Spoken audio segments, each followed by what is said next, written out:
Hi అండి, నమస్తే. నేను మీ లక్ష్మి. ఈరోజు వీడియోలో ఒక special recipe, Sankranti special recipe sweet pongal. అదేనండి మన వాడుక భాషలో చక్కెర పొంగలి. ఆల్రెడీ 2 రకాల చక్కెర పొంగళ్ళు మన ఛానల్లో ఇదివరకు ఉన్నాయన్నమాట. ఇది వేరే రకం. ఇందులో ఒక సీక్రెట్ ఇంగ్రీడియంట్ వేస్తారు. మీరు తప్పకుండా సంక్రాంతి పండగకి ఈ క్విక్ స్వీట్ రెసిపీ ట్రై చేయండి. అచ్చంగా టెంపుల్లో చేసినట్టుగా వస్తుందన్నమాట. ట్రై చేసిన తర్వాత మీకు ఎలా వచ్చిందో తప్పకుండా కామెంట్ చేయండి. మరి లేట్ చేయకుండా వీడియోలోకి వెళ్ళిపోతాం. ముందుగా మనం ఒక కప్పు బియ్యం, అరకప్పు పెసరపప్పు తీసుకోవాలి. వీటిని మనం వేయించాల్సిన అవసరం లేదనమాట. డైరెక్ట్గా కుక్కర్లో తీసుకొని కొంచెం నీళ్లు పోసేసి చక్కగా 2-3 సార్లు బాగా కడుక్కోవాలి. బాగా కడిగిన తర్వాత మనం తీసుకున్న క్వాంటిటీ అంటే ఒక కప్పు బియ్యం, అరకప్పు పెసరపప్పు కదా, అంటే 1.5 కప్పు. దీనికి 3 అంతుల వరకు నీళ్లు పోసుకోవాలి. అంటే 4.5 నుండి 5 కప్పుల వరకు కూడా వేసుకోవచ్చు. దీన్ని నానబెట్టాల్సిన అవసరం లేదండి, మనం డైరెక్ట్గా కుక్ చేసేసుకోవచ్చు. ఇప్పుడు అందులో మనం 2 టేబుల్ స్పూన్ల వరకు నెయ్యి వేసుకోవాలి. మూత పెట్టేసి మీడియం ఫ్లేమ్లో 4 విజిల్స్ వరకు ఉడికించుకోవాలి. ప్రెషర్ పోయిన తర్వాత తీసారంటే మీకు చక్కగా ఉడికిపోతుంది అన్నం. పెసరపప్పు ముందుగా వేయించాల్సిన అవసరం లేదు. దీన్ని లైట్గా మ్యాష్ చేసుకోవాలి. మరీ ముద్ద చేసేయాల్సిన అవసరం లేదనమాట. ఇలా మ్యాష్ చేసి పక్కన పెట్టుకోండి. ఇప్పుడు మరొక గిన్నెలో 2-3 టేబుల్ స్పూన్ల నెయ్యి వేడి చేసి గుప్పుడు వరకు జీడిపప్పులు వేసుకొని దోరగా వేయించుకోవాలి. జీడిపప్పులు ముందుగా వేయించాలన్నమాట. అవి కాస్త వేగిన తర్వాత ఇప్పుడు గుప్పెడు వరకు మనం కిస్మిస్లు వేసుకోవాలి.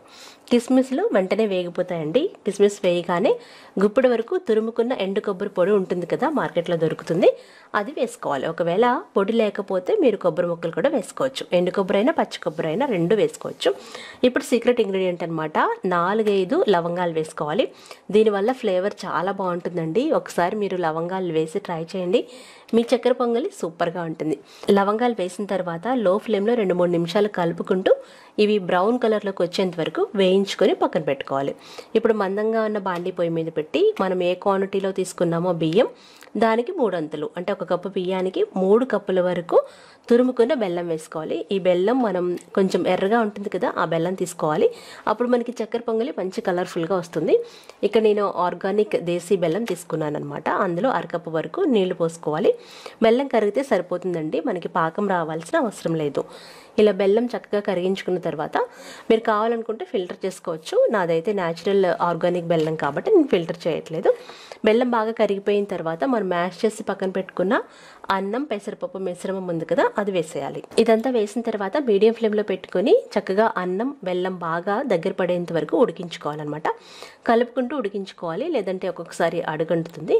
ఇలా బాగా ఉడికించుకుంటూ ఉండాలి, మధ్య మధ్యలో కలుపుకోవాలి. ఇప్పుడు అందులో మనం ఆల్రెడీ వేయించి పక్కన పెట్టుకున్న డ్రై ఫ్రూట్స్ వేసేయండి. అలాగే మనం అందులోనే మరొక అరకప్పు వరకు నెయ్యి వేసుకోవాలి యాక్చువల్గా. కానీ నెయ్యి ఇక్కడ నేను తక్కువ వేస్తున్నాను, ఇంట్లో మనం వాడుకుంటాం కాబట్టి. కానీ టెంపుల్స్లో అయితే బోల్డంత నెయ్యి వేస్తారు. ఇప్పుడు మంచి వాసన కోసం 1 టీ స్పూన్ వరకు యాలక్కాయల పొడి, ఒక 2-3 టేబుల్ స్పూన్ల వరకు నెయ్యి వేసుకొని బాగా కలుపుకుంటూ చక్కగా ఉడికించుకోవాలి. ఇది దగ్గర పడేంత వరకు ఉడికించాలి. ఆఖరిగా మనం చిటికెడు పచ్చకర్పూరాన్ని ఇలా మ్యాష్ చేసి వేసుకోవాలి. పచ్చకర్పూరం వేసారంటేనే మనకి టెంపుల్లో చేసే ప్రసాదం టేస్ట్ వచ్చేస్తుంది అనమాట. ఎక్కువ వేయకూడదు, జస్ట్ కొంచెం వేసేసి బాగా కలిపి స్టవ్ ఆఫ్ చేసేయాలి. స్టవ్ ఆపిన తర్వాత వేడివేడిగా సర్వ్ చేసుకుంటే సూపర్ టేస్టీగా ఉంటుందండి. తప్పకుండా ట్రై చేయండి. ఇది టెంపుల్లో చేసే సీక్రెట్ రెసిపీ అనమాట. మీరు ట్రై చేసి మీకు ఎలా వచ్చిందో కామెంట్ చేయండి. పండగ పూట ఈ చక్కటి ప్రసాదాన్ని మీరు తినండి, దేవుడికి నైవేద్యంగా పెట్టండి. అలాగే మీ ఇంటిల్లిపాది హ్యాపీగా ఉండండి. మరొకసారి మీ అందరికీ సంక్రాంతి పండుగ శుభాకాంక్షలు.